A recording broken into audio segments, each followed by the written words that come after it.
আমরা আমাদের অবস্থান থেকে সবাই মাঠে আছি, কারণ কোনো ধরনের জনগণের জানমালের নিরাপত্তা দেওয়া আমাদের প্রত্যেকটা নাগরিকের এবং প্রত্যেকটা নেতাকর্মীদের নৈতিক দায়িত্ব।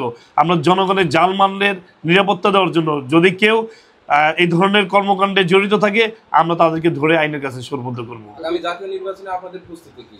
আমাদের পরিপূর্ণ প্রস্তুতি আছে। আমরা জানি যে এই নির্বাচনকে কেন্দ্র করে এই নাশকতা তৈরি করা হচ্ছে। বাংলাদেশে যাতে আবার ফ্যাসিবাদ বিদেশের মাটিতে বসে যে ধরনের হুমকি দামকি দিচ্ছে, জনমনে একটা অস্বস্তি অবস্থায় আছে।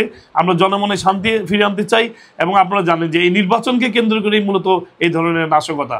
আমরা চাই যে এই দেশে যে ইউনূস সরকার যেহেতু একটি নির্বাচনের টাইম ফ্রেম দিয়েছেন, এই টাইম অনুযায়ী ইনশাল্লাহ নির্বাচন অনুষ্ঠিত হবে।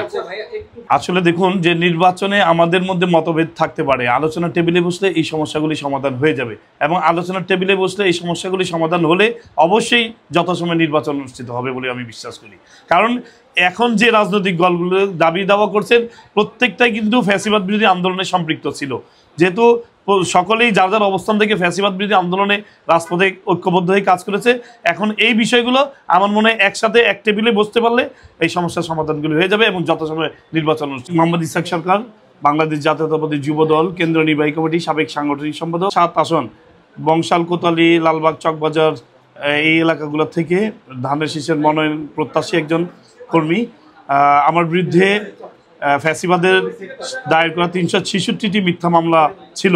আমি সেই 1998 সাল থেকে 2024 পর্যন্ত আমি প্রায় 10 বছরের অধিক কারাগারে ছিলাম বিভিন্ন মেয়াদে।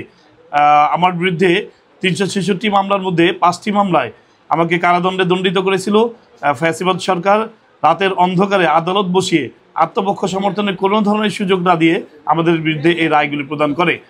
এর পরবর্তীতে ফ্যাসিবাদ পতনের পর আমি আদালতের প্রতি শ্রদ্ধাশীল হয়ে আত্মসমর্পণ করলে আদালত আমাকে জামিনের ব্যবস্থা করেন এবং পরবর্তীতে আমি আপিল করি। বংশাল থানা 22-10-13 এবং কোতোয়ালি থানা 2-10-13 এই দুটি মামলা প্রায় আমাকে 5 বছরের অধিক কারাদণ্ডে দণ্ডিত করে।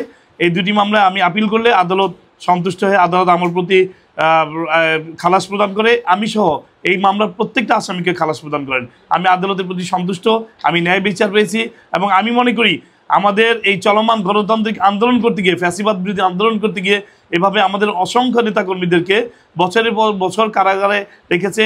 কারাগারে রাখার নাম করে, রিমান্ডের নাম করে নির্যাতন করা হয়েছিল এবং শত শত মিথ্যা মামলা